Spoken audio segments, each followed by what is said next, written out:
ನಾವು ವಸ್ತ್ರಗಳ ವಿಷಯದಲ್ಲಿ ಅನೇಕ ವಸ್ತ್ರಗಳ ನಾವು ನೋಡ್ತಾ ಬಂದೆವು. ಅದು ನಾವು ಈಗಾಗಲೇ ಪ್ರಾರಂಭದಿಂದ ನಾವು ನೋಡಿದಾಗ ಪಾಪದ ವಸ್ತ್ರ ಎಂಬುದಾಗಿ ನಾವು ಮೊದಲನೇದಾಗಿ ನಾವು ನೋಡಿದೆವು ಆದಿಕಾಂಡದಲ್ಲಿ.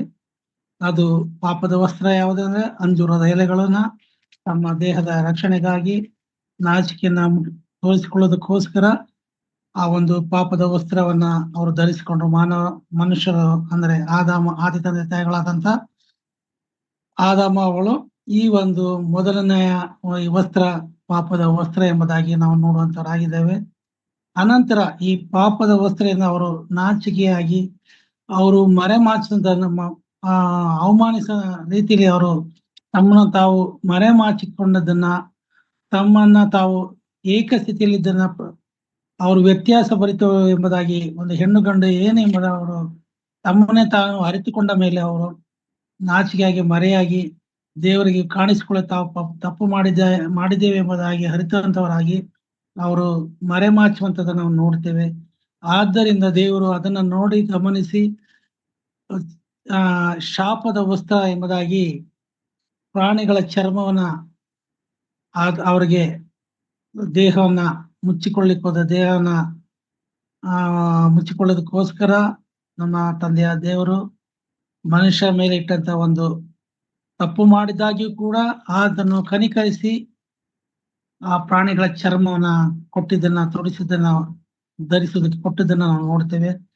ಅನಂತರ ನಾವು ಹೊಸ ಒಡಂಬಡಿಕೆ ಬಂದಾಗ ಒಂದು ತಗ್ಗಿಸಿಕೊಳ್ಳುವಂತ ವಸ್ತ್ರವನ್ನ ಕೊಟ್ಟಿದ್ದನ್ನ ನಾವು ನೋಡ್ತೇವೆ. ಹೌದು, ನಮ್ಮ ಕರ್ತನಾದ ಯೇಸು ಕ್ರಿಸ್ತನು ತಾನು ಸೊಂಟಕ್ಕೆ ಪಟ್ಟಿ ಕಟ್ಟಿಕೊಂಡು ಸೇವೆ ಮಾಡುವಂತ ಒಂದು ತನ್ನನ್ನು ತಾನು ದೀನ ಸ್ಥಿತಿಯಲ್ಲಿ ಪರಲೋಕದಿಂದ ಮಹಿಮಾ ಸ್ಥಳವನ್ನ ಬಿಟ್ಟು ದಾಸನ ರೂಪವಾಗಿ ಧರಿಸಿಕೊಂಡು ಈ ಲೋಕಕ್ಕೆ ಸೇವೆ ಮಾಡೋದಕ್ಕೋಸ್ಕರ. ಯಾಕೆ ನಾನು ಸೇವೆ ಮಾಡಿಸ್ಕೊಳ್ಳಿಕ್ಕೆ ಬರಲಿಲ್ಲ, ಸೇವೆ ಮಾಡುವುದಕ್ಕೆ ಬಂದೆ ಎಂಬುದಾಗಿ ನಮ್ಮ ಕರ್ತನಾದ ಯೇಸು ಕ್ರಿಸ್ತನ ನಮಗೆ ವಾಕ್ಯದ ಮೇರೆಗೆ ತಿಳಿಸುವ ಹಾಗೆ ಆತನು ಸೇವೆ ಮಾಡೋದಕ್ಕೋಸ್ಕರ ಆ ಸೊಂಟಕ್ಕೆ ಪಟ್ಟಿಕೊಂಡು ನಮ್ಮನ್ನ ಆ ಸೇವೆ ಮಾಡುವಂತ ಮಾದರಿಯನ್ನ ತೋರಿಸಿಕೊಂಡದನ್ನ ನೋಡ್ತೇವೆ. ಅನಂತರ ಪರಿಶುದ್ಧತೆಯ ವಸ್ತ್ರವನ್ನು ನೋಡ್ತೇವೆ. ಯಾಕೆಂದ್ರೆ ನಮ್ಮ ಕರ್ತನಾದ ಯೇಸು ಕ್ರಿಸ್ತನು ಬಿಳಿ ಶುದ್ಧವಾದ ವಸ್ತ್ರವನ್ನ ನಾರುಮಡಿ ವಸ್ತ್ರ, ಯಾವುದೇ ಶುದ್ಧ ಅಶುದ್ಧವಾದ ಕಳಂಕವಿಲ್ಲದಂತ ಕಲೆಗಳಿರತಕ್ಕಂಥ ಯಾವುದು ಸುಕ್ಕು ಕಳಂಕ ಇರದ ರೀತಿಯಲ್ಲಿ ನಿರ್ಮಲವಾದ ವಸ್ತ್ರವನ್ನು ಧರಿಸಿಕೊಂಡು ಮಗುವಾಗಿ ಹುಟ್ಟಿದಿ. ಆ ಮಗು ಹೇಗೆ ಪರಿಶುದ್ಧವಾಗಿತ್ತು ಅದೇ ತರ ಪರಿಶುದ್ಧನಾಗಿರುವುದನ್ನ ತೋರಿಸೋಣ. ಮತ್ತೆ ನಾವು ನಮ್ಮ ಕರ್ತನಾದ ಯೇಸು ಕ್ರಿಸ್ತನನ್ನ ಸಮಾಧಿಗೆ ಇಡುವಲ್ಲಿ ಅದು ಬಿಳಿ ವಸ್ತ್ರವನ್ನು ಧರಿಸಿ ಅದರಲ್ಲೂ ಕೂಡ ಆತನ ಪರಿಶುದ್ಧತೆಯನ್ನು ನೋಡ್ತೇವೆ. ಆತನು ಎದ್ದ ಮೇಲೆ ಕೂಡ ಬಿಳಿ ವಸ್ತ್ರವನ್ನು ಧರಿಸಿ ತಾನು ಬಲಗಡೆ ಕೂತಿದ್ದನ್ನು ನಾವು ಗಮನಿಸಿದ್ದೇವೆ. ಇದು ಪರಿಶುದ್ಧತೆಯನ್ನು ತೋರಿಸ್ತಕ್ಕಂಥ ಪರಿಶುದ್ಧವಾದ ವಸ್ತ್ರ ಎಂಬುದಾಗಿ ನಾವು ನೋಡಿಕೊಳ್ತೇವೆ. ಮತ್ತೆ ಕೈಪಾವಡವನ್ನ ಕಟ್ಟಿಕೊಂಡು ಸೇವೆ ಮಾಡುವಂತ ತನ್ನನ್ನು ತಾನು ದೀನಾವಸ್ಥೆಗೆ ತೆಗೆದುಕೊಳ್ಳುವಂತ ಒಂದು ವಸ್ತ್ರ, ಸೇವೆ ಮಾಡುವಂತ ವಸ್ತ್ರವನ್ನ ನಾವು ನೋಡಿದ್ದೇವೆ. ಅದಾದ ನಂತರ ಸತ್ಯವೆಂಬ ನಡುಕಟ್ಟನ್ನ ಆತನು ಏನೇ ಸಮಸ್ಯೆ ಬಂದಾಗಿ ಕೂಡ ಸತ್ಯವನ್ನೇ ಬಿಗಿದಿಟ್ಟುಕೊಂಡು ಯಾವುದೇ ರೀತಿಯ ಅನೇಕ ಸಾರಿ ಆ ಪರೀಕ್ಷೆ ಮಾಡುವಾಗ ಪಿಲಾತನು ಕೂಡ ನೀನು ಹೆರೋದನ ಅರಸನ ಎಂಬುದಾಗಿ ಕೇಳುವಾಗ ಇರುವ ಸತ್ಯವನ್ನ ನೀನೇ ಹೇಳಿದ್ದೆ, ನಿನಗೆ ಗೊತ್ತು, ನಾನು ನಿನ್ನ ಮಾತಿನಲ್ಲೇ ಅರ್ಥ ಇದೆ ಎಂಬುದಾಗಿ ಹೇಳುವಂಥದ್ದನ್ನ ನಾವು ನೋಡ್ತೇವೆ. ಅದು ಸತ್ಯವಾದದನ್ನ ಹೇಳಿ ಯಾವುದೇ ಕಾರಣಕ್ಕೂ ನಮ್ಮ ಕರ್ತನಾದ ಯೇಸು ಕ್ರಿಸ್ತನು ಈ ಲೋಕದಲ್ಲಿ ಜೀವಿಸ್ತಿರುವಾಗ ಸುಳ್ಳನ್ನ ಆಡದೆ ಪ್ರತಿಯೊಂದು ಸತ್ಯವಾದ ಕಾರ್ಯಗಳನ್ನ, ಯಾಕೆಂದ್ರೆ ನಮ್ಮ ಕರ್ತನಾದ ಯೇಸು ಕ್ರಿಸ್ತನು ಹೇಳುವ ಮೇರೆಗೆ ನಾನೇ ಮಾರ್ಗ, ನಾನೇ ಸತ್ಯ, ನಾನೇ ಜೀವ ಎಂಬುದಾಗಿ ತನ್ನನ್ನು ತಾನು ಪ್ರಸಿದ್ಧಿಪಡಿಸಿಕೊಂಡಿರುವಾಗ ಆತನು ಯಾರು ಸತ್ಯ ಎಂಬುದಾಗಿ ನಿಜವಾದ ದೇವರು, ಸತ್ಯವಾದ ದೇವರು ಎಂಬುದಾಗಿ ಸತ್ಯವೆಂಬ ನಡುಕಟ್ಟನ್ನು ಕಟ್ಟಿಕೊಂಡು ತಾನು ಸೇವೆ ಮಾಡಿದ್ದನ್ನ ನೋಡ್ತೇವೆ. ಅದೇ ಪ್ರಕಾರ ನೀತಿ ಎಂಬ ವಜ್ರ ಕವಚನ ವಸ್ತ್ರವನ್ನು ಧರಿಸಿಕೊಂಡದು ಅಂದ್ರೆ ನೀತಿ ಅಂದ್ರೆ ಅದು ಪರಿಶುದ್ಧತೆಯನ್ನ ಯಾವುದೇ ರೀತಿಯಲ್ಲಿ ಪಾಪವಿಲ್ಲದವನಾಗಿದ್ದುಕೊಂಡು ಆದರೂ ನಮಗಾಗಿ ಪಾಪ ಸ್ವರೂಪಿಯಾಗಿದ್ದನ ಪಾಪವಾದ ಸೋಂಕು ಇಲ್ಲದಂತ ನಮ್ಮ ಕರ್ತನಾದ ಯೇಸು ಕ್ರಿಸ್ತನ ನೀತಿ ವಸ್ತ್ರವನ್ನ ಕೊಟ್ಟನು. ನೀತಿ ವಸ್ತ್ರ ಎಂಬ ವಜ್ರ ಕವಚ. ವಜ್ರ ಕವಚ ಅಂದ್ರೆ ಅದು ಗಟ್ಟಿಯಾದ, ಯಾವುದೇ ತರ ಶೋಧನೆ ಬಂದಾಗ ಕೂಡ, ಯಾವುದೇ ತರ ಹಿಂಸೆ, ಈ ಲೋಕದ ಒಂದು ಜಂಜಾಟಗಳು, ಈ ಲೋಕದ ಒಂದು ಕಷ್ಟ ಹಿಂಸೆಗಳು ಬಂದಾಗ ಕೂಡ ಈ ಒಂದು ನೀತಿ ಎಂಬ, ಅಂದ್ರೆ ಪರಿಶುದ್ಧವಾದ ದೇವರ ವಾಕ್ಯದ ಮುಖಾಂತರ ನಾವು ಆ ವಜ್ರ ಕವಚನ ಧರಿಸಿಕೊಂಡಾಗ ಅದನ್ನ ಎದುರಿಸ್ಲಿಕ್ಕಾಗುವಂತೆ ನಮಗೆ ನೀತಿ ಎಂಬ ವಜ್ರ ಕವಚನ ನಮಗೆ ಕೊಟ್ಟಿದ್ದಾನೆ. ಅದೊಂದು ನಾವು ಧರಿಸಿಕೊಳ್ಬೇಕಾದ ಒಂದು ಸತ್ಯವಾದ ವಸ್ತ್ರ ಎಂಬುದಾಗಿ ನಾವು ಗ್ರಹಿಸಿಕೊಳ್ತೇವೆ. ಮತ್ತೆ ಇವತ್ತು ಈ ಸಂದರ್ಭದಲ್ಲಿ ನಾವು ಮತ್ತೊಂದು ವಸ್ತ್ರವನ್ನ ನೋಡ್ಲಿಕ್ಕೆ ಹೋಗ್ತೇವೆ. ಅದ್ಯಾವುದಂದ್ರೆ ಸೇವೆ ಮಾಡುವ ವಸ್ತ್ರ.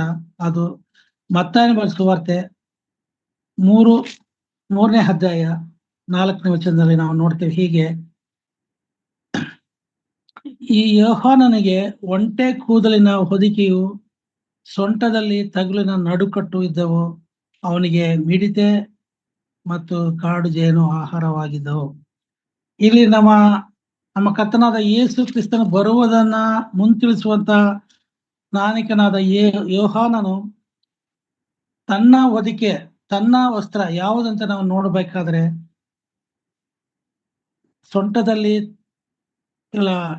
ಒಂಟೆಯ ಕೂದಲಿನ ಹೊದಿಕೆ, ಒಂಟೆಯ ಕೂದಲಿನ ಮಾಡಿದಂತ ಬಟ್ಟೆ.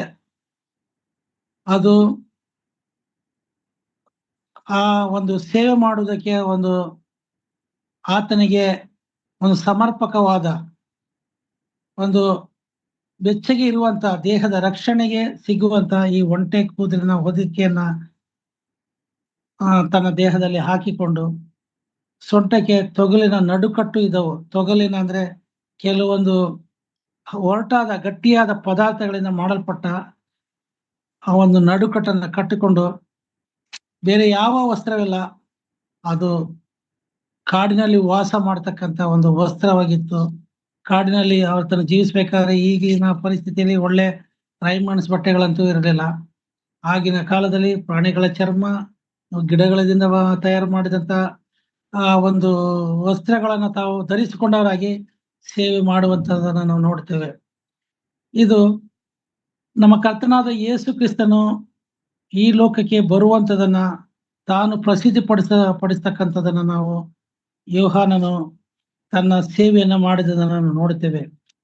ಅಲ್ಲಿ ನಾವು 3ನೇ ಅಧ್ಯಾಯದಲ್ಲಿ ನೋಡೋ ಪ್ರಕಾರ, ಆ ದಿನಗಳಲ್ಲಿ ಸ್ನಾನಿಕನಾದ ಯೋಹಾನನು ಪರಲೋಕ ರಾಜ್ಯವು ಸಮೀಪವಾಯಿತು, ದೇವರ ಕಡೆ ತಿರುಗಿಕೊಳ್ಳಿರಿ ಎಂದು ಯೂದಾಯದ ಅಡವಿಯಲ್ಲಿ ಸಾರಿ ಹೇಳುತ್ತಾ ಬಂದನು. ಕರ್ತನ ದಾರಿಯನ್ನು ಸಿದ್ಧ ಮಾಡ್ರಿ, ಆತನ ಹಾದಿಗಳನ್ನು ನೆಟ್ಟಗೆ ಮಾಡ್ರಿ ಎಂದು ಅಡವಿಯಲ್ಲಿ ಕೂಗುವನ ಶಬ್ದವದೆ. ಇದು ನಮ್ಮ ಕರ್ತನಾದ ಯೇಸು ಕ್ರಿಸ್ತನು ಬರುವಂತ ಸಮಯವನ್ನ, ಈ ಲೋಕಕ್ಕೆ ಬರ್ತಾ ಇದ್ದಾನೆ, ಮನುಷ್ಯನಾಗಿ ಹುಟ್ಟು ಬರ್ತಾನೆ, ಮಾನವನಾಗಿ ಹುಟ್ಟು ಬರ್ತಾನೆ, ನನಗಿಂತ ಶ್ರೇಷ್ಠನೆಂಬುದಾಗಿ ಯೋಹಾನನು ನಮ್ಮ ಕರ್ತನಾದ ಯೇಸು ಕ್ರಿಸ್ತನ ಬಗ್ಗೆ ಸಾಕ್ಷಿ ಹೇಳುವಂಥದ್ದನ್ನ ನಾವು ನೋಡ್ತೇವೆ.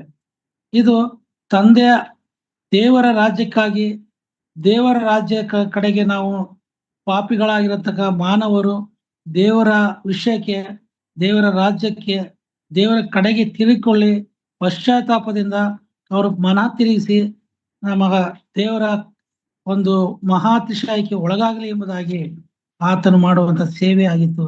ಆದ್ರೆ ಆತನ ಬಟ್ಟೆಯನ್ನ ನಾವು ನೋಡುವಾಗ ಸೇವೆ ಮಾಡುವಂತ ಒಂದು ಬಟ್ಟೆಯನ್ನ ನಾವು ಧರಿಸಿದಂತ ನಾವು ನೋಡ್ತೇವೆ. ಇದೇ ರೀತಿಯಲ್ಲಿ ನಮ್ಮ ಜೀವಿತದಲ್ಲಿ ನಾವು ಸೇವೆ ಮಾಡುವಂಥದ್ದು ಯಾವ ರೀತಿಯಲ್ಲಿ, ನಾವು ಹಾಕುವಂತ ಬಟ್ಟೆ ಯಾವುದು, ನಾವು ಒಳ್ಳೆ ಶುಭ್ರವಾಗಿ ಲವಲವಿಕೆಯಿಂದ ಇರ್ತಕ್ಕಂಥ ಬಟ್ಟೆಗಳು ನಾವು ಧರಿಸಿ ನಾವು ಸೇವೆ ಮಾಡ್ತೇವ, ಅಥವಾ ನಾವು ಕ್ಷೀಣ ಇರ್ತಕ್ಕಂಥ ಬಟ್ಟೆಗಳನ್ನು ಧರಿಸ್ತೀವ? ನಾವು ಶಾರೀರಿಕವಾಗಿ ನಾವು ಬಟ್ಟೆಗಳನ್ನು ಹಾಕಬೇಕು, ಅದು ಇದು ಮನುಷ್ಯ ಧರ್ಮದ ಒಂದು ಪ್ರಕೃತಿ, ಅದು ನಿಯಮ. ಆದರೆ ಅದಕ್ಕಿಂತಲೂ ನಾವು ಆ ಒಂದು ಕನಿಷ್ಠವಾದ ಬಟ್ಟೆನ ಧರಿಸಿ ಅವರು ಹಾಕಿ ಇರುವಾಗ ನಮ್ಮ ಪರಿಸ್ಥಿತಿ ಕೂಡ ನಮ್ಮ ವೇಷಭೂಷಣಗಳೇ ಹೆಚ್ಚಾಗಿರ್ತದೆ ಹೊರತು ನಮ್ಮ ಆತ್ಮಿಕ ರೀತಿಯಲ್ಲಿ ಇರ್ತಕ್ಕಂಥ ವೇಷಭೂಷಣ ಅದು ಕೇವಲ ಕುಂಠಿತವಾಗಿರ್ತದೆ. ಹಾಗಿರುವಾಗ ಈ ಒಂದು ಸೇವೆ, ಆ ಸ್ನಾನಿಕನಾದ ಯೋಹಾನನು ಮಾಡಿದಂತ ಒಂದು ಸೇವೆ ನಮ್ಮದು ಆಗಿರ್ಬೇಕಾಗಿ ನಾವು ವಾಕ್ಯದ ಮುಖಾಂತರ ನಾವು ನೋಡ್ತೇವೆ. ಅದೇ ಪ್ರಕಾರ 1 ಅರಸುಗಳು 19ನೇ ಅಧ್ಯಾಯ 13ನೇ ವಚನದಲ್ಲಿ ನಾವು ನೋಡ್ತೇವೆ. ಅರಸುಗಳು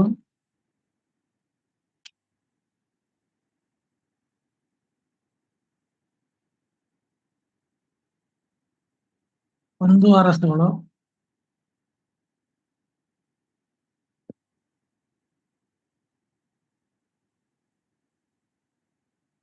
19ನೇ ಅಧ್ಯಾಯ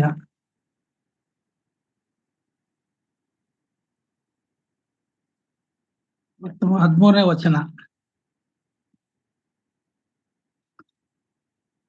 13ನೇ ವಚನದಲ್ಲಿ ಅದನ್ನು ಕೇಳಿ ಕೂಡಲೇ ಎಲಿಯನು ತನ್ನ ಕಂಬಳೆಯಿಂದ ಮೋರೆಯನ್ನು ಮುಚ್ಚಿಕೊಂಡು ಹೋಗಿ ಗವಿಯ ದ್ವಾರದಲ್ಲಿ ನಿಂತನು. ಆಗ ಎಲಿಯನೇ, ನೀನು ಇಲ್ಲೇನು ಮಾಡುತ್ತಿ ಎಂದು ವಾಣಿ ಕೇಳಿಸಿತು.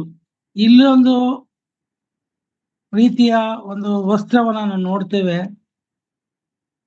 ಅಲ್ಲಿ ಎಲಿಯನನ್ನ ಆರಿಸಿಕೊಂಡು ಮುಂದಿನ ಪ್ರವಾದಿಯಾಗಿ ಆರಿಸಿಕೊಂಡ ಮೇಲೆ ಅವನು ಹೋರೇಬಿನಲ್ಲಿ ಕಾಣಿಸಿಕೊಂಡು ತಾನು ದೇವರಿಗೆ ವಿರೋಧವಾಗಿ ಹೋಗ್ತಿರುವಾಗ ಆತನು ಒಂದು ಗಿಡದ ಮರದಲ್ಲಿ ಅವನು ನಿದ್ದೆ ಮಾಡುವಾಗ ನಮ್ಮ ಕರ್ತನಾದ ನಮ್ಮ ಯೆಹೋವ ದೇವರು ನಾವು ಆತನನ್ನ ಕೂಗಿದ್ದನ್ನು ನಾವು ನೋಡ್ತೇವೆ. 19ನೇ ಅಧ್ಯಾಯದಲ್ಲಿ ಆಗ ಅವನಿಗೆ ಯೆಹೋವನಿಂದ ಎಲಿಯನೇ, ನೀನು ಇಲ್ಲೇನು ಮಾಡುತ್ತಿ ಎಂಬ ವಾಣಿ ಕೇಳಿಸಿತು.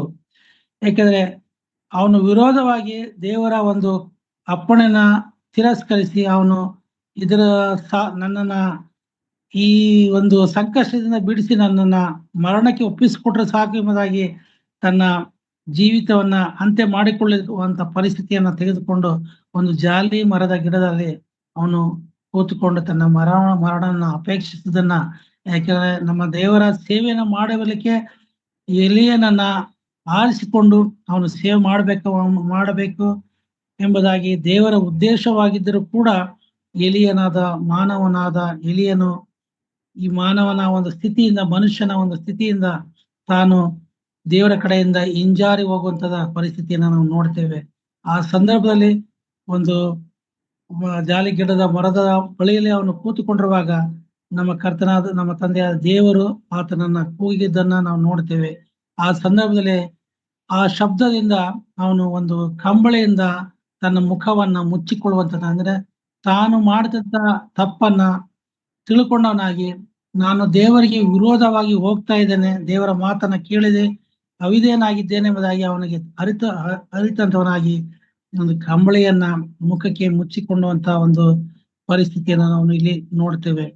ಅದೇ ಪ್ರಕಾರ 19ನೇ ಅಧ್ಯಾಯ 19ನೇ ವಚನದಲ್ಲಿ ನಾವು ಹೀಗೆ ನೋಡ್ತೇವೆ.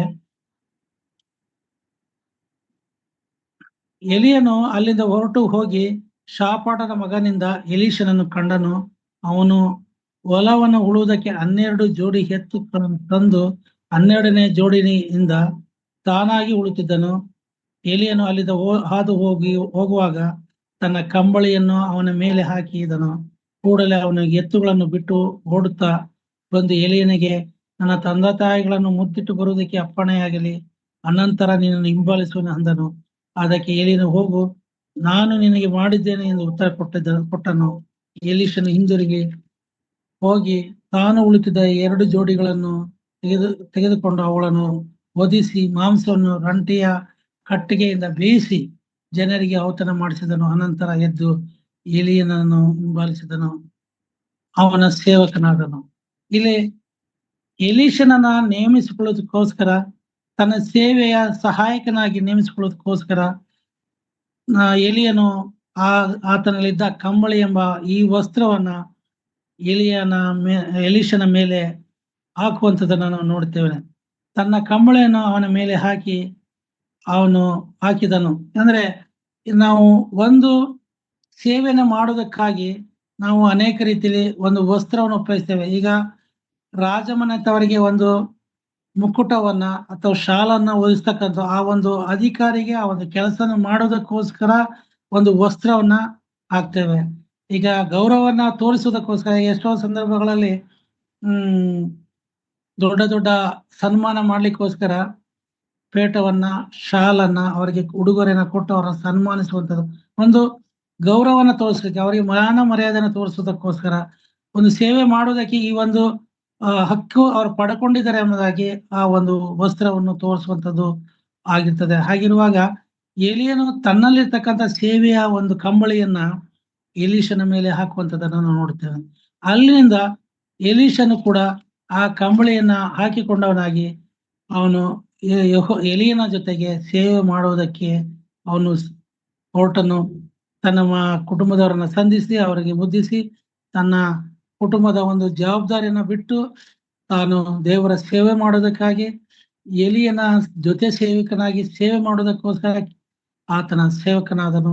ಇಲ್ಲಿ ನಾವು ನೋಡ್ತೇವೆ, ಇದು ದೇವರ ಸೇವೆ ಮಾಡೋದಕ್ಕಾಗಿ ಕಂಬಳಿಯನ್ನ ಹಾಕಿ ಕಂಬಳಿ ಎಂಬ ವಸ್ತ್ರವನ್ನು ಉಪಯೋಗಿಸಿದ್ದನ್ನು ನೋಡುತ್ತೇವೆ. ಸ್ನಾನಿಕನಾದ ಯೋಹಾನನು ಸೇವೆ ಮಾಡೋದಕ್ಕೋಸ್ಕರ ಒಂಟಿಯ ಕೂದಲಿನ ಹೊದಿಕೆಯನ್ನು ಒದ್ದುಕೊಂಡಿದ್ದನ್ನು ನೋಡ್ತೇವೆ. ಅದೇ ತರ ತಗ್ಗಿಸಿ ಬಾಗುವಂತ ಒಂದು ನಡುಕಟ್ಟನ್ನ ತೊಗಲಿನ ನಡುಕಟ್ಟನ್ನ ಕಟ್ಟಿಕೊಂಡು ಸೇವೆ ಮಾಡುವಂತ ಆ ಮನೋಭಾವನ ಈ ವಾಕ್ಯದಲ್ಲಿ ನಾವು ನೋಡ್ತೇವೆ. ಹೌದು, ಇದು ನಮ್ಮ ಜೀವಿತದಲ್ಲಿ ನಮಗೂ ಕೂಡ ದೇವರ ಸೇವೆ ಮಾಡುವುದಕ್ಕೆ ನಮ್ಮ ಕರ್ತನಾದ ಯೇಸು ಕ್ರಿಸ್ತನು ಅಪ್ಪಣೆ ಮಾಡಿದ್ದಾನೆ. ಏನು? ಹೋಗಿರಿ, ಲೋಕದ ಕಟ್ಟಕಡೆಯವರೆಗೆ ನನ್ನ ಸುವಾರ್ತೆಯನ್ನೇ ಸಾರಿಗೆ ನಮಗೆ ವಾಗ್ದಾನ ಮಾಡಿದ್ದಾರೆ. ಆದರೆ ನಾವು ಎಷ್ಟರ ಮಟ್ಟಿಗೆ ನಾವು ದೇವರ ಸುವಾರ್ತೆಯನ್ನು ಇತರಿಗೆ ನಾವು ತಿಳಿಸ್ತೇವೆ, ಕರ್ತನ ದಾರಿಗೆ ನಡೆಸ್ತೇವೆ ಎಂಬುದಾಗಿ ನಾವು ಯೋಚಿಸಿದರೆ ಅದು ನಮಗೆ ಅವಮಾನಕರ ಸ್ಥಿತಿಯಾಗುತ್ತದೆ. ಯಾಕೆಂದ್ರೆ ದಿನದಲ್ಲಿ ಒಬ್ಬನಾದರೂ ಕೂಡ ನಾವು ಕರ್ತನ ಬಳಿಗೆ ತರುವುದಾದರೆ ಅದೆಷ್ಟು ಶ್ರೇಷ್ಠ, ಪರಲೋಕದಲ್ಲಿ ಸೌಭಾಗ್ಯ, ಪರಲೋಕದಲ್ಲಿ ಒಂದು ಹಬ್ಬದ ವಾತಾವರಣ ಇರ್ತದೆ ಎಂಬುದಾಗಿ ನನ್ನ ವಾಕ್ಯದಲ್ಲಿ ನಾವು ನೋಡ್ತೇವೆ. ಇದು ಈ ಸೇವಕರು, ಈ ಪ್ರವಾದಿಗಳು ತಾವು ಮಾಡುವಂತ ಸೇವೆಯ ಮನೋಭಾವದಿಂದ ಅವರು ಒಂದೊಂದು ವಸ್ತ್ರವನ್ನ ಅವರು ಧರಿಸಿ ತಮ್ಮ ಕೆಲಸ ಕಾರ್ಯಗಳನ್ನ ನಿರ್ವಹಿಸಿದ್ದನ್ನ ನಾವು ನೋಡ್ತೇವೆ. ನಾವು ಈಗಿನ ಕಾಲದಲ್ಲೂ ಕೂಡ ನಾವು ಸೇವೆ ಮಾಡೋ ಒಂದು ಸೇವೆ, ಒಂದು ಉದಾಹರಣೆಗೆ ಒಬ್ಬ ಡ್ರೈವರು, ಒಬ್ಬ ಪೊಲೀಸು ಅಥವಾ ಇನ್ಯಾವುದೇ ಪೊಲೀಸ್ ಬಂದು ಯಾರೇ ಆಗಲಿ ಅವರಿಗೆ ಒಂದು ಉದ್ಯೋಗವನ್ನು ಕೊಡ್ಬೇಕು, ಆ ಕೆಲಸ ಮಾಡುವುದಕ್ಕೆ ಅದು ಯೋಗ್ಯಕರವಾದಂತಹ ವಸ್ತ್ರ ಧರಿಸುವಂಥದ್ದನ್ನು ನಾವು ನೋಡ್ತೇವೆ. ಒಂದು ಕಂಪನಿಯಲ್ಲಿ ಕೆಲಸ ಮಾಡ್ಬೇಕಾದ್ರೆ ಯೂನಿಫಾರ್ಮ್ ಅಂತ ನಾವು ಧರಿಸುವಂಥದ್ದು, ಅದು ಆ ಕೆಲಸಕ್ಕೆ ಕೊಡುವಂತ ಆ ಒಂದು ವಸ್ತ್ರವಾಗಿರ್ತದೆ. ಅದೇ ಪ್ರಕಾರ ನಾವು ಸೇವ್ ಮಾಡೋದಕ್ಕಾಗಿ ನಾವು ಯಾವ ರೀತಿಯಲ್ಲಿ ವಸ್ತ್ರವನ್ನ ಧರಿಸಿಕೊಂಡಿದ್ದೇವೆ, ಆ ವಸ್ತ್ರವು ಯಾಕೆ ನಮ್ಮನ್ನ ಗುರುತಿಸ್ತದೆ, ಏನಕ್ಕೆ ಗುರುತಿಸ್ತದೆ ಎಂಬುದಾಗಿ ನಾವು ಗ್ರಹಿಸಿಕೊಳ್ಳುವಾಗ ಅದು ನಮ್ಮ ಬಟ್ಟೆಗಳು ನಾವು ಯಾವುದೇ ರೀತಿಯಲ್ಲಿ, ಆದ್ರೆ ಒಳಗಿನ ಬಟ್ಟೆಗಳು, ಒಳಗಿನ ನಾವು ತೋರಿಸ್ತಕ್ಕಂಥ ವಸ್ತ್ರಗಳು ಇತರರಿಗೆ ನಾವು ಸಾಕ್ಷಿಗಳಾಗಿ ದೇವರ ಬಳಿಗೆ ಕರೆ ತರ್ಲಿಕ್ಕಾಗುತ್ತೆ. ನಮ್ಮ ಅಂತರಂಗದಲ್ಲಿರ್ತಕ್ಕಂಥ ವಸ್ತುಗಳನ್ನ ನಾವು ಉಪಯೋಗಿಸ್ಲಿಕ್ಕಾಗುತ್ತೆ. ದೇವರು ನಮ್ಗೆ ಸಹಾಯ ಮಾಡ್ಲಿ. ಯಾಕೆಂದ್ರೆ ಇವತ್ತಿನ ದಿವಸಗಳಲ್ಲಿ ನಾವು ಒಂದು ಫಾಸ್ಟ್ ಕಮಿಟಿ ಎಂಬುದಾಗಿ ನೋಡ್ತೀವಿ. ಒಬ್ಬ ದೇವರ ಸೇವೆ ಮಾಡುವಂತವ್ರು ಅವರು ಪರಿಶುದ್ಧವಾದ ನಿಲುವಂಗಿನ ತೊಟ್ಟು ತಮ್ಮ ಸೇವೆಯನ್ನು ಮಾಡೋದಂತೂ ಉಂಟು. ಅದು ನಿಜ, ಅದು ಒಳ್ಳೇದೇ. ಆದ್ರೂ ಕೂಡ ಹೊರಗಿನ ತೊರಗಿನ ಒಳ್ಳೆ ಸಾರ್ವತ್ರಿಕನಾಗಿ ಜೀವಿಸುವುದು ಆಂತರಿಕವಾಗಿ ನೋಡುವಾಗ ಅದು ಕೆಲವೊಂದು ರೀತಿಯಲ್ಲಿ ದೇವರಿಗೆ ವಿರೋಧವಾದ ಕಾರ್ಯಗಳನ್ನು ಮಾಡುವಂಥದ್ದು, ಅದೆಷ್ಟು ದೇವರಿಗೆ ಅವಮಾನಕರವಾಗಿದ್ದ ಸ್ಥಿತಿ ಇರ್ತದೆ. ಹಾಗಾಗಿ ಅದರ ಬಗ್ಗೆ ನಾವು ಎಚ್ಚೆತ್ತುಕೊಂಡವರಾಗಿ ನಾವು ಆಂತರಿಕ ವಸ್ತ್ರಗಳಲ್ಲಿ ನಾವು ನೀತಿ ಎಂಬ ವಸ್ತ್ರವನ್ನು ಧರಿಸಿಕೊಂಡವರಾಗಿ ಅಥವಾ ಸತ್ಯ ಎಂಬ ವಸ್ತ್ರವನ್ನ ವಜ್ರ ನಡುಕಟ್ಟನ್ನು ಕಟ್ಟಿಕೊಂಡವರಾಗಿ ನಾವು ನಮ್ಮ ಜೀವಿತದಲ್ಲಿ ಸೇವೆ ಮಾಡುವಾಗ ಅದು ನಮ್ಮ ಕರ್ತನಾದ ಯೇಸು ಕ್ರಿಸ್ತನಿಗೆ, ದೇವರಿಗೂ ಅದು ಮೆಚ್ಚುಗೆ ಆಗುವಂತ ಸೇವೆ ಆಗಿರ್ತದೆ ಎಂಬುದಾಗಿ ನಾವು ವಾಕ್ಯದ ಮುಖಾಂತರ ನೋಡ್ತೇವೆ. ನಾವು ಅನೇಕ ರೀತಿಗಳಲ್ಲಿ ನಾವು ದೇವರ ವಾಕ್ಯದಲ್ಲಿ ನಾವು ಅನೇಕ ಉದಾಹರಣೆಗಳನ್ನು ನೋಡ್ಬೋದು. ಆದ್ರೆ ನಾನು ಅಷ್ಟು ತಜ್ಞನಲ್ಲ. ಆದ್ರೂ ಕೂಡ ನಾನು ಸತ್ಯವೇದ ಅಧ್ಯಯನ ಮಾಡಿದ ಪ್ರಕಾರ ನನಗೆ ದೇವರು ನನಗೆ ಕೊಟ್ಟ ಅವಶ್ಯಕತೆ ಮೇರೆಗೆ ನಾನು ವಾಕ್ಯಗಳನ್ನ ನಾನು ಹೇಳಲಿಕ್ಕೆ ಬಯಸ್ತೇನೆ. ಮತ್ತೆ ಅದೇ ಪ್ರಕಾರದಲ್ಲಿ ಮತ್ತೊಂದು ನಾವು ವಸ್ತ್ರವನ್ನು ನೋಡ್ತೇವೆ. ಯೋಬನು ಬರೆದ ಪ್ರವಾದನ ಗ್ರಂಥ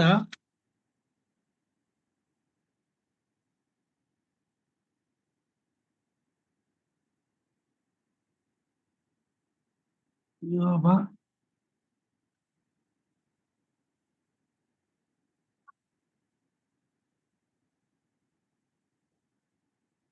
ಯೋಬನ ಗ್ರಂಥ 20ನೇ ವಚನದಲ್ಲಿ ನಾವು ಹೀಗೆ ನೋಡ್ತೇವೆ. ಆಗ ಯೋಬನು ಎದ್ದು ಮೇಲಂಗಿಯನ್ನು ಹರಿದು ತಲೆ ಬೋಳಿಸಿಕೊಂಡು ನೆಲದಲ್ಲಿ ಅಡ್ಡ ಬಿದ್ದು ನಮಸ್ಕರಿಸಿ, ಏನೂ ಇಲ್ಲದವನಾಗಿ ತಾಯಿ ಗರ್ಭದಿಂದ ಬಂದೆನು, ಏನೂ ಇಲ್ಲದವನಾಗಿ ಗತಿಸಿ ಹೋಗುವೆನು. ಯೆಹೋವನೇ ಕೊಟ್ಟನು, ಯೆಹೋವನೇ ತೆಗೆದುಕೊಂಡನು, ಯೆಹೋವನ ನಾಮಕ್ಕೆ ಸ್ತೋತ್ರವಾಗಲಿ ಎಂದು ಹೇಳಿ, ಇದೆಲ್ಲದರಲ್ಲಿಯೂ ಯೋಬನು ಪಾಪ ಮಾಡಿಲ್ಲ, ದೇವರ ಮೇಲೆ ತಪ್ಪು ಹೊರಿಸಲಿಲ್ಲ. ಇಲ್ಲಿ ನೋಡುವಾಗ ಇದೊಂದು ಪಶ್ಚಾತ್ತಾಪದ ಒಂದು ವಸ್ತ್ರವಾಗಿರ್ತದೆ. ತಾನು ತನ್ನ ಜೀವಿತಗಳಲ್ಲಿ ಏನೇ ತಪ್ಪು ಮಾಡಿದರೂ ಕೂಡ ಅದನ್ನ ಅರಿವು, ಅದನ್ನು ತಿಳ್ಕೊಂಡ ಮೇಲೆ ಪಶ್ಚಾತ್ತಾಪಕ್ಕೆ ಬರುವಂಥದ್ದು ಅದು ನಮ್ಮ ಜೀವಿತ ಆಗಿರ್ಬೇಕು. ಯಾಕೆಂದ್ರೆ ನಮ್ಮ ಜೀವಿತದಲ್ಲಿ ಅನೇಕ ರೀತಿಯಲ್ಲಿ ದೇವರಿಗೆ ವಿರೋಧವಾದ ಕಾರ್ಯಗಳನ್ನ, ಅವಮಾನವಾದ ಕಾರ್ಯಗಳನ್ನ, ದೇವರಿಗೆ ಇಷ್ಟವಿಲ್ಲದಂತ ಕಾರ್ಯಗಳನ್ನ ನಾವು ಮಾಡುವಾಗ ನಮ್ಮ ಕರ್ತನಾದ ಯೇಸು ಕ್ರಿಸ್ತ ನಮ್ಮ ಮೇಲೆ ಸಿಟ್ಟು ಮಾಡಿಕೊಂಡಾಗ ಅಥವಾ ನಮ್ಮ ಮೇಲೆ ದುಃಖ ಪಟ್ಟಾಗ ನಾವು ಅದನ್ನ ಆತನ ಪ್ರೀತಿಗೆ ಮೇರೆಗೆ ಕರ್ತನಾದ ಯೇಸು ಕ್ರಿಸ್ತನ ಒಂದು ಸಾರೂಪ್ಯಕ್ಕೆ ತಕ್ಕ ಹಾಗೆ ನಾವು ಜೀವಿಸಬೇಕಾದ್ರೆ ನಾವು ಹಳೆಯದನ್ನ ಬಿಟ್ಟು ಹಳೆಯ ನಮ್ಮ ಚಟುವಟಿಕೆಗಳನ್ನ, ಹಳೆಯ ಜೀವಿತವನ್ನ ನಾವು ತೆಗೆದು ಹೊಸ ಜೀವಿತಕ್ಕೆ ನಾವು ಬರಬೇಕಾದ್ರೆ ನಾವು ಪಶ್ಚಾತ್ತಾಪ ಪಡಬೇಕು. ಅದು ನಮ್ಮ ಮೇಲೆ ಆ ನಿಲುವಂಗಿ ಅಂದ್ರೆ ನಾವು ತೋರಿಸ್ಕೊಂಡಂತ ಮೇಲೆ ಇರ್ತಕ್ಕಂಥ ಒಂದು ಆ ನಿಲುವಂಗಿ ನಾವು ತೆಗೆದಿಟ್ಟು ನಮ್ಮನ್ನ ನಾವು ಪೂರ್ಣ ಆತನಲ್ಲಿ ತಗ್ಗಿಸಿಕೊಂಡವರಾಗಿ, ಆತನು ನಮ್ಮ ಮೇಲೆ ಎಷ್ಟು ಕನಿಕರ ಇಟ್ಟಿದ್ದಾನೆ ಎಂಬುದಾಗಿ ನಾವು ಗ್ರಹಿಸಿಕೊಂಡವರಾಗಿ ನಾವು ಬೋರ್ಲ ಬಿದ್ದು ಆತನನ್ನ ಮನ ಮುರಿದವರಾಗಿ ನಾವು ಪಶ್ಚಾತ್ತಾಪಕ್ಕೆ ಒಳಪಟ್ಟವರಾದರೆ ಅದು ನಮ್ಮ ಕರ್ತನಾದ ಯೇಸು ಕ್ರಿಸ್ತನಿಗೆ ಅದೆಷ್ಟು ಸಂತೋಷಕರವಾಗಿದ್ದಾಗಿಯೂ ಆಗಿರ್ತದೆ. ಇದು ನಾವು ಯೋಬನಲ್ಲಿ ಕಾಣ್ತಕ್ಕಂಥ ಒಂದು ಪಶ್ಚಾತ್ತಾಪದ ಒಂದು ಒಂದು ವಸ್ತ್ರವಾಗಿ ಇರ್ತದೆ ಎಂಬುದಾಗಿ ನಾವು ನೋಡ್ತೇವೆ. ಅದೇ ಪ್ರಕಾರ ಯೋಬನು 2:11-13 ನೋಡ್ತೇವೆ.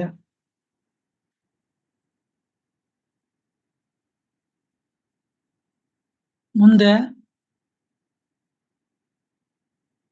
ತೇಮಾನ್ಯನಾದ ಎಲೀಫಜನು, ಶೂಹ್ಯನಾದ ಬಿಲ್ಲದನು, ನಾಮಾತ್ಯನಾದ ಚೋಫರನು ಎಂಬ ಯೋಬನ ಮೂವರು ಸ್ನೇಹಿತರು ಅವನಿಗೆ ಸಂಭವಿಸಿದ ಆಪತ್ತಿನ ಸುದ್ದಿಯನ್ನು ಕೇಳಿದೊಡನೆ, ನಾವೆಲ್ಲರೂ ಕೂಡಿ ನಮ್ಮ ಸಂತಾಪವನ್ನು ತೋರ್ಪಡಿಸಿ ಅವನನ್ನು ಸಂತೈಸೋಣ ಬನ್ನಿ ಎಂದು ಗೊತ್ತು ಮಾಡಿಕೊಂಡು ತಮ್ಮ ತಮ್ಮ ಸ್ಥಳಗಳಿಂದ ಅವನ ಬಳಿಗೆ ಬಂದರು.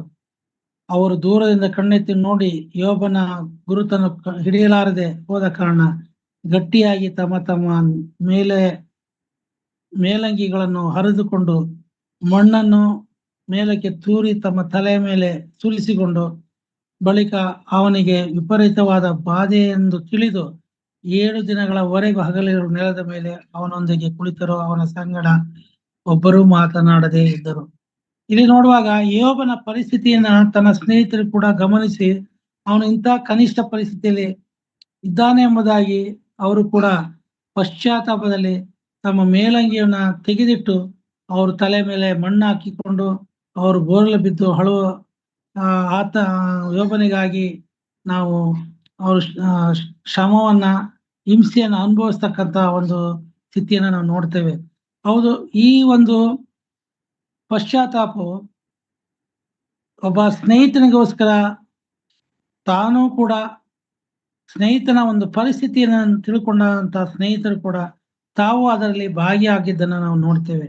ನಮ್ಮ ಜೀವಿತದಲ್ಲೂ ಕೂಡ ನಾವೊಬ್ಬರು ಕಷ್ಟದಲ್ಲಿರುವಾಗ ಅವರು ಪರಿಸ್ಥಿತಿಯನ್ನ ತೆಗೆದುಕೊಳ್ಳಕ್ಕಾಗದ ಪರಿಸ್ಥಿತಿ ಇರುವಂಥದ್ದನ್ನು ನಾವು ನೋಡುವಾಗ ಅವರ ಜೊತೆಗೆ ನಾವು ಸೇರಿ ಅವ್ರ ಜೊತೆಗೆ ಸಂಧಾನ ಮಾಡಿಕೊಂಡು ಅವ್ರ ಜೊತೆಗೆ ನಾವು ಸೇರಿ ಆ ಒಂದು ಕಷ್ಟದಲ್ಲಿ ಪಾಲ್ಗೊಳ್ಳುವಾಗ ಅವರಿಗೂ ಕೂಡ ಒಂದು ಸಾಂತ್ವನವಾಗ್ತದೆ.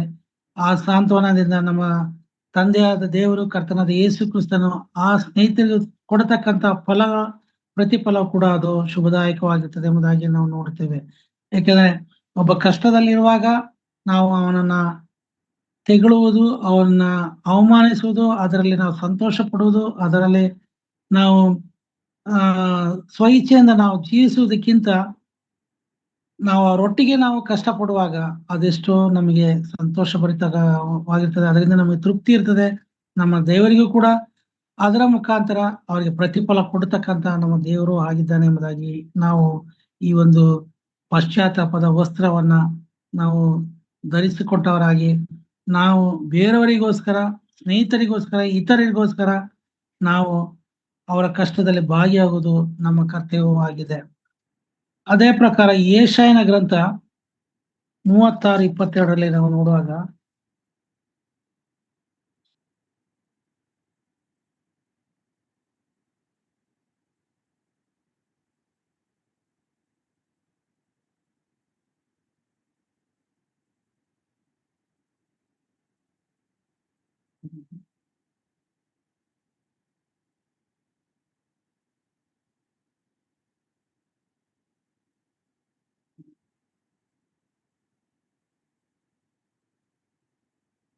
ಯೆಶಾಯನ ಗ್ರಂಥ 36:22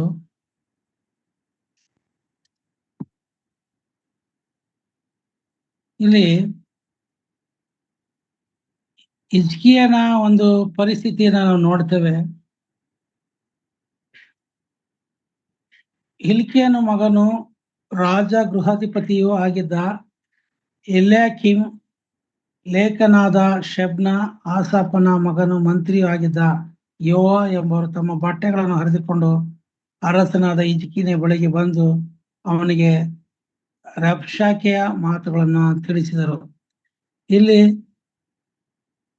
ಅರಸನಾದ ಹಿಜ್ಕೀಯನು ತನ್ನ ಪರಿಸ್ಥಿತಿಯನ್ನ ತಿಳ್ಕೊಂಡು ಅವನು ತನ್ನ ಜೀವಿತದಲ್ಲಿ ಆಗುವಂತ ಒಂದು ಪರಿಸ್ಥಿತಿಯನ್ನು ತಿಳ್ಕೊಂಡು ಅಲ್ಲಿ ತಾನು ಅಲ್ಲಿರ್ತಕ್ಕಂಥ ಅನೇಕ ಈ ಒಂದು ಸೈನ್ಯವನ್ನ ಮುತ್ತಿಗೆ ಹಾಕುವಾಗ ಅವರು ದೇವರಲ್ಲಿ ಪಶ್ಚಾತ್ತಾಪ, ಜಯವನ್ನ ಗಳಿಸ್ಲಿಕ್ಕೋಸ್ಕರ ಪಶ್ಚಾತ್ತಾಪ ಪಡುವಂಥದ್ದನ್ನ ನಾವು ನೋಡ್ತೇವೆ. 37ನೇ ವಚನದಲ್ಲಿ 37ನೇ ಅಧ್ಯಾಯದಲ್ಲಿ ನಾವು ಹೀಗೆ ನೋಡ್ತೀವಿ. ಆಗ ಹಿಜ್ಕೀಯನು ಬಟ್ಟೆಗಳನ್ನು ಹರಕೊಂಡು ಗೋಣಿತಟ್ಟನ್ನು ಕಟ್ಟಿಕೊಂಡು ಯೆಹೋವನ ಆಲಯಕ್ಕೆ ಹೋದನು. ಇದಲ್ಲದೆ ಅವನು ರಾಜ ಗೃಹಾಧಿಪತಿಯಾದ ಎಲ್ಕೀಮನು, ಲೇಖನಾದ ಶೆಬ್ನ, ವೃದ್ಧ ಯಾಜಕರು ಇವನ್ನ ಕರೆಸಿ, ನೀವು ಗೋಣಿತಟ್ಟನ್ನು ಕಟ್ಟಿಕೊಂಡು ಆಮೋಚನ ಮಗನ ಪ್ರವಾದಿಯೂ ಆಗಿರುವ ಯೆಶಾಯನ ಬಳಿಗೆ ಹೀಗೆ ಹೇಳಿರಿ ಎಂದು ಆಜ್ಞಾಪಿಸಿದನು. ಯೆಶಾಯನ ಬಳಿಗೆ ಇವರೆಲ್ಲರೂ ಕೂಡ ಒಂದು ಪಶ್ಚಾತ್ತಾಪದಿಂದ ತಮ್ಮ ಜೀವಿತದಲ್ಲಿ ಆಗಿರ್ತಕ್ಕಂಥ ಒಂದು ಅವಿಧೇಯತ್ವಕ್ಕೆ, ಅವರು ಮಾಡಿದಂತ ಪಾಪಕ್ಕೆ ಅದರ ಪ್ರತಿಫಲವಾಗಿ ತಮ್ಮ ಬಟ್ಟೆಗಳನ್ನು ಹರಿದುಕೊಂಡವರಾಗಿ ಗೋಣಿತಟ್ಟನ್ನು ಕಟ್ಟಿಕೊಂಡು ಯೆಹೋವನ ಆಲಯಕ್ಕೆ ಹೋಗಿ ತಮ್ಮ ಒಂದು ಪಶ್ಚಾತ್ತಾಪವನ್ನ ಯೆಶಾಯನ ಬಳಿಯಲ್ಲಿ ಹೇಳಿಕೊಂಡು ತಾವು ಜೀವ ಸ್ವರೂಪನಾದ ಯೇಸು ಕ್ರಿಸ್ತನ, ಅಂದ್ರೆ ನಮ್ಮ ಕರ್ತನಾದ ಯೇಸು ದೇವರನ್ನ ಅವರು ತನ್ನನ್ನ ಅಂಗೀಕರಿಸಿಕೊಂಡು ತನ್ನನ್ನ ಸ್ವೀಕರಿಸಿದ್ದನ್ನ ನಾವು ನೋಡ್ತೇವೆ.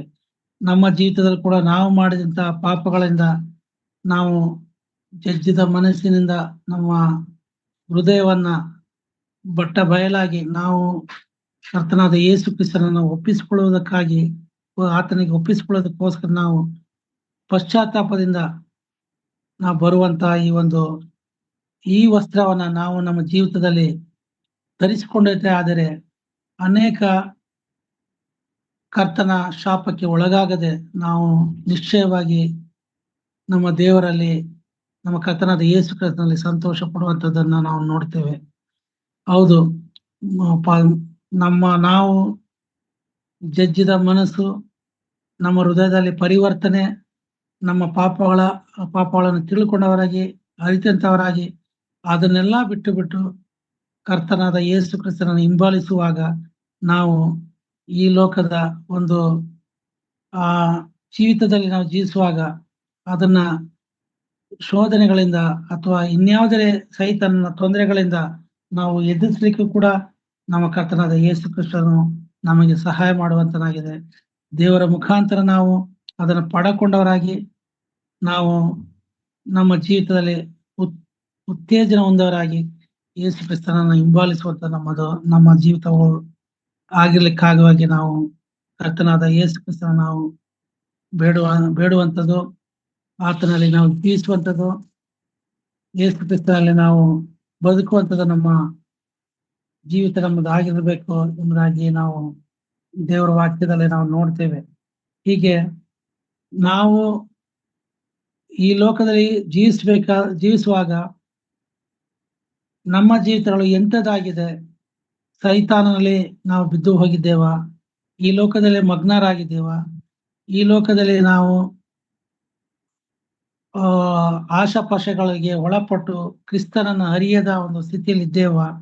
ಒಂದು ವೇಳೆ ಆ ಥರ ಇರುವುದಾದರೆ ನಾವು ಯೇಸು ಕ್ರಿಸ್ತನ ಒಂದು ಮಾದರಿಯ ಜೀವಿತವನ್ನ, ಸೇವೆ ಜೀವಿತವನ್ನ ನಾವು ಅದರಿಂದ ನಾವು ಪಡಕೊಂಡವರಾಗಿ ಈ ಒಂದು ಪಶ್ಚಾತ್ತಾಪದಿಂದ ನಾವು ಬರುವುದಾದರೆ ನಾವು ಕರ್ತನಾದ ಯೇಸು ಕ್ರಿಸ್ತನನ್ನು ಅಂಗೀಕರಿಸಿಕೊಂಡವರಾಗಿ ಆತನ ಸೇವೆ ಮಾಡುವುದಕ್ಕೆ ಆತನ ಕೊಟ್ಟಂತ ಜವಾಬ್ದಾರಿಗಳನ್ನ ನಾವು ನಡೆಸಲಿಕ್ಕಾಗುವಂತೆ ದೇವರು ನಮಗೆ ಸಹಾಯ ಮಾಡಲಿ.